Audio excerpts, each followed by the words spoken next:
Rajshahi kitchen story থেকে সঞ্জুমান আরা বলছি। আজকে আমি ভাত রান্না করে দেখাবো। আপনারা হয়তো ভাবছেন ভাত রান্নার আবার শেখার কি আছে? আছে, অবশ্যই আছে। ভাত রান্না করার সকল টিপস শিখে নিন।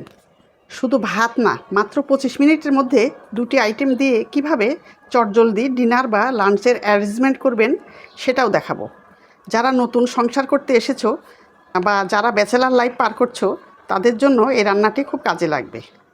আজকের আয়োজনে থাকছে ভাতের সঙ্গে আলু ভর্তা এবং ইলিশ ভাপা।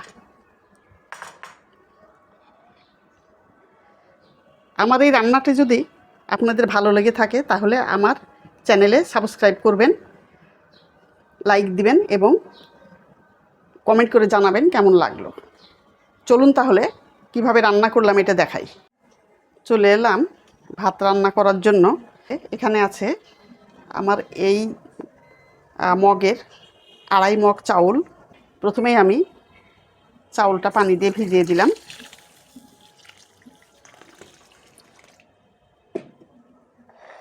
তারপর আছে এই যে কয়েকটা দেশি আলু, এটা আমি ভর্তা করব, এটা এক পাশে রাখছি।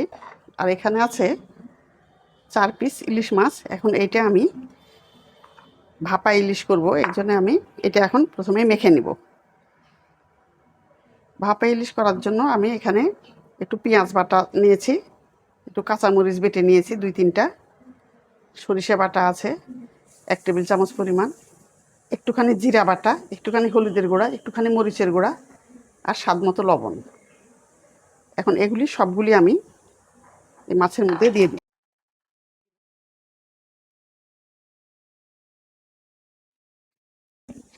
এখন এর সঙ্গে দিয়ে দিব সরিষার তেল 2 টেবিল চামচ পরিমাণ। এখন এগুলি মেখে নিব।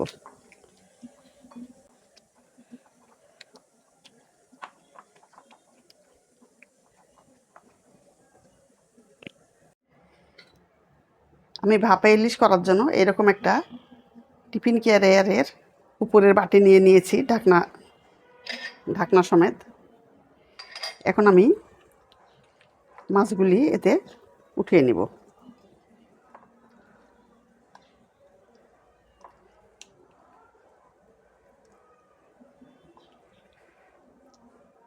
এখানে ডিম সহ মাছ আছে।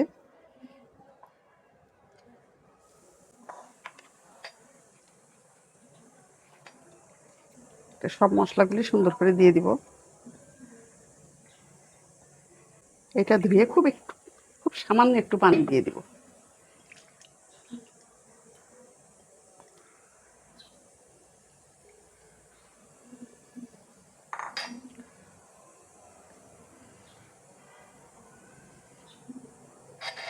এখন আমি এটা ঢাকনা দিয়ে বন্ধ করে দিলাম। আমি ভাত রান্নার জন্য এরকম একটা ননস্টিকের হাঁড়ি নিয়ে নিয়েছি। তোমরা যে কোনো পাত্রই নিতে পারো, আমার কাছে এটা আছে, আমি ননস্টিকের পাত্রটা নিয়ে নিলাম। এখন আমার চাউল ছিল এই মগের 2.5 মগ, এই জন্য এখানে আমি পানি দিব। কি পরিমাণ এটা দেখে নাও। 1, 2, 3, 4, 5। এই মাপটা হচ্ছে আনবয়েলড চাউলের মাপ, যেখানে আমরা পোলাও রান্না করি সেই মাপ। 2.5 পট চাউলে 5 পট পানি। কিন্তু এখানে যেহেতু বয়েলড চাউল, সেই জন্য আমাকে দিতে হবে আর 1 মগ বেশি। এখানে আমি বেশি দিয়ে দিলাম। এখন আমি চুলাটা জ্বালিয়ে দিলাম, দিয়ে পানিটা বয়েল হওয়ার জন্য আমি ঢেকে দিব এবং ইতিমধ্যে আমি চাউলটা ধুতে চলে যাব। এই যে আমি চাউলটা ধুয়ে নিয়ে আসলাম। যতক্ষণ না পর্যন্ত এর মধ্যে থেকে ঘোলা পানি বের হওয়া বন্ধ হচ্ছে, একদম সাদা পানি হয়েছে যখন, তখন আমি ধোয়া বন্ধ করেছি। প্রায় 5 বার আমি ধুয়েছি, পানি ফেলেছি। ইতিমধ্যে আমাদের পানিটা বয়েল হয়ে এসছে। এখন আমি এর মধ্যে চাউলটা দিয়ে দিব।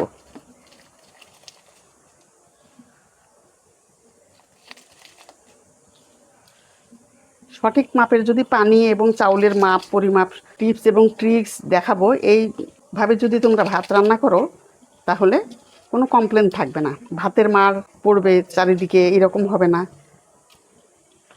এবং ভাত চাউল শক্ত হয়ে থাকবে বা নরম হয়ে যাবে এরকম হবে না। একদম সুন্দর একটা ঝরঝরে ভাত হবে। প্রত্যেকটা ধাপই ভালোভাবে দেখে নিতে হবে। এখন আমি এখানে দিয়ে দিব 1 চিমটি লবণ।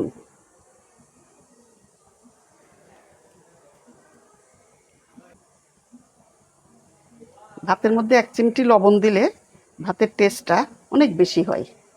ভাতেরও একটা টেস্ট আছে। এরপর দিয়ে দিব 1 খণ্ড লেবু চিপে দিব এখানে, এতে করে ভাত সাদা ধবধবে হবে।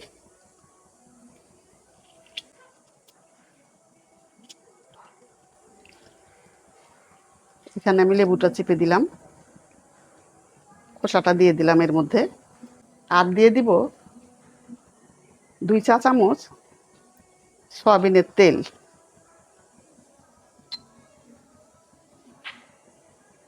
এতে করে এই ভাতের পানি উতলায়ে চারিদিকে নোংরা হয়ে যাবে না।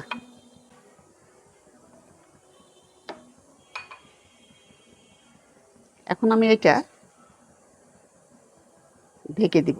না, ঢেকে দিব নাকি এই আলুগুলি এর মধ্যে দিয়ে দিব? না, আমি আলু এর মধ্যে দিব না। আলু এর মধ্যে দিলে ভাতের কালার নষ্ট হয়ে যাবে। আলু আমি কোথায় দিব আপনারা দেখেন, একসঙ্গেই হয়ে যাবে সব কিছু। এটা একটু বয়েল হতে থাকুক, ভাতটা হয়ে আসলে পরবর্তী পর্যায়ে যাব। এখন আমি আলুটা দিব এই যে এখানে প্রেসার কুকার, আমার দেখাতে কষ্ট হচ্ছে। আলুগুলো আমি প্রেসার কুকারে দিয়ে দিলাম, এবং প্রেসার কুকারটা দিব আমি পাশেই আমার আছে ইলেকট্রিক চুলা, এতে আমি দিয়ে দিব। এই যে আমার এখানে ইলেকট্রিক চুলা আমি এখানে দিয়েছি। যাদের 2টা চুলা আছে গ্যাসের চুলা, তারা 2 চুলাতে 2টা দিতে পারেন। দেখেন আমার ভাতটা বেশ 5 মিনিট ধরে বয়েলড হচ্ছে। এখানে এতক্ষণ যদি আমি তেলটা না দিতাম তাহলে ভাতের ফ্যান চারিদিক দিয়ে পাশ দিয়ে পড়ে যেত, কিন্তু এই 1 চামচ 1.5 চামচ চা চামচের একটু তেল দিয়েছি, যার জন্য ভাত নিশ্চিতভাবে এখানে রান্না করা যাচ্ছে, এদিক দিয়ে মার পড়বে না। আর সুন্দর একটা সেন্ট বের হচ্ছে লেবু দেওয়ার জন্য, একটু হালকা সেন্ট। আমি চুলার জালটা কমিয়ে দিয়েছি। এখন এইভাবে আমার 15 মিনিট আমি ইয়ে করবো। এর ফাঁকে আমি ভাতের পানিটা যখন কমে আসবে তখন আমি এই বক্সটা দিয়ে দিব এর মধ্যে যে ইলিশ ভাপাটা আমি করব এর মধ্যে রেখেছি। এটা আমি কিছুক্ষণ পরে দিব, আপনাদেরকে দেখাবো তখন। এই যে দেখেন চাউলটা এখন একটু থকথকে হয়ে এসছে। আমি এই অবস্থায় এখন আমার এই বাটিটা এর মধ্যে মাছের বাটিটা বসিয়ে দিব। দিয়ে আমি ঢেকে দিব। বাটিটা অনেক পরিষ্কার করে ধুয়ে মুছে নেওয়া হয়েছে। এখন আমি আবার ঢাকা দিলাম। চুলার আঁচ একদম মিডিয়াম লো আঁচ, একদম লো না, তার থেকে একটু বেশি হয়ে আছে। খুব শর্ট টাইমের মধ্যে কিভাবে 2টা আইটেম রান্না করে খাওয়া যায় এটাই আমি দেখাচ্ছি আজকে। যারা কর্মজীবন পালন করছেন মহিলারা বাইরের, তারা খুব তাড়াতাড়ি এই রান্নাটা চটজলদি করে নিতে পারবেন। এই দিকের চুলাতে আলুটা হচ্ছে।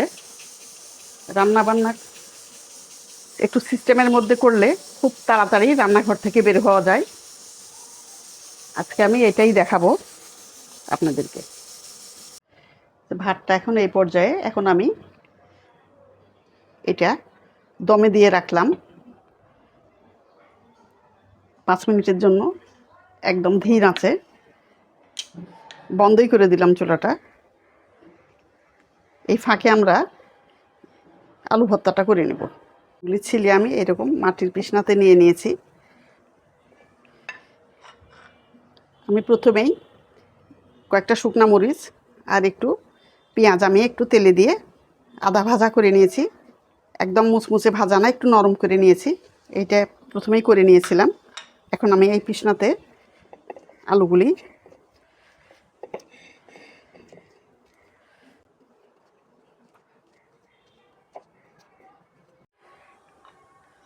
নরম করে নিয়েছি, ম্যাশ করে নিলাম।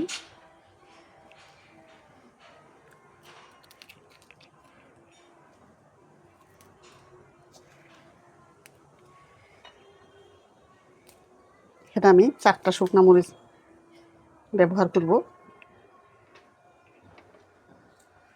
দিয়ে দিলাম পরিমাণ মতো লবণ। এখন আমি এটা ম্যাশ করে নিব।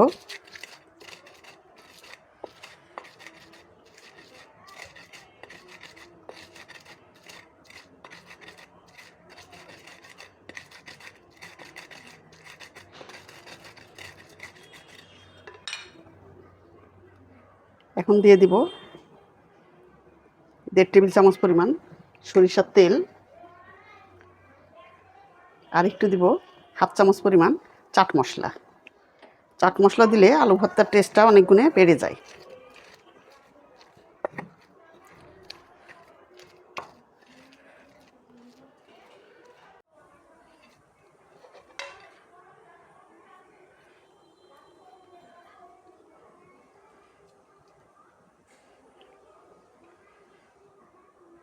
ভর্তাটা হয়ে গেল।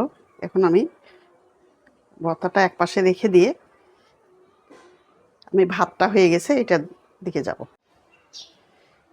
এই যে দেখেন ভাতটা এখন আমার হয়ে গেছে। এর মাঝে আমি একবারও এটা নাড়াচাড়া করে দিই নাই, ওই একবার উঠাই দিয়েছি এই পর্যন্তই। এখন আমি লেবুর খোসাটা তুলে ফেলে দিব।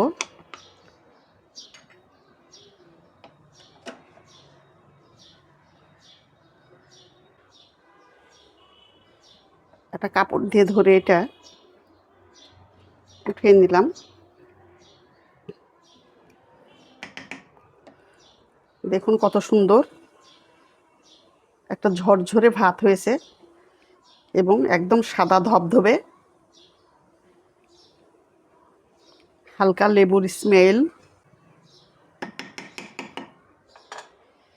এখন আমি এটা ঢাকা দিয়ে রেখে মাছটা দেখব কেমন হয়েছে।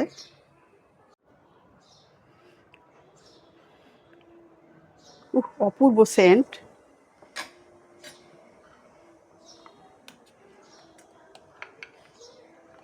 এই যে আমার হয়ে গেল ইলিশ ভাপা। এখন আমি এটা সার্ভ করে দেখাবো আপনাদের।